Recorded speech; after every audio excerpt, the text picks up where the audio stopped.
lang din ng ano na yun, ng Showtime. Sinabi lang na parang magtataka talaga ako sa sikat yung taong yun. Tapos meron ding, siya lang, parang ako lang daw yung naiiba sa hashtags kasi mga pogi daw lahat.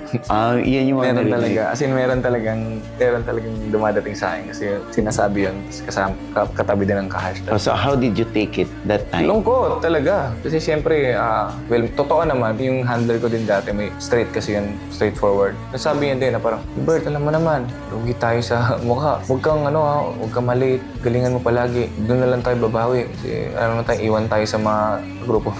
Oo.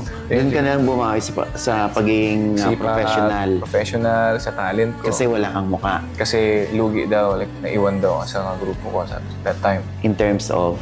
Looks, mukha akong butiki dati. Ang pahit ko, di ba? Oo nga. So, sideways. Oo. Every time you hear that, bumababa mo ba yung ano mo? Sobra. Yung moral mo? Sobra. Oh? Kasi di ba sinabi ko nga sa'yo, tinry kong i-report yung taong yun sa kataas-taasan. Sinabi lang sa akin ng kataas-taasan na kahit 5 segundo ko palang nakita dyan sa TV, pag pansinin ka talaga. Huwag daw gawing rason na hindi ako sinasama sa mga segments. Ganun. So ganun, so parang ako, isasalni ko, baka hindi nga talaga pansinin. So ganun lang. Ganun na lang iniisip ko. Tinatanggap ko naman, pero hindi ako tumitigil.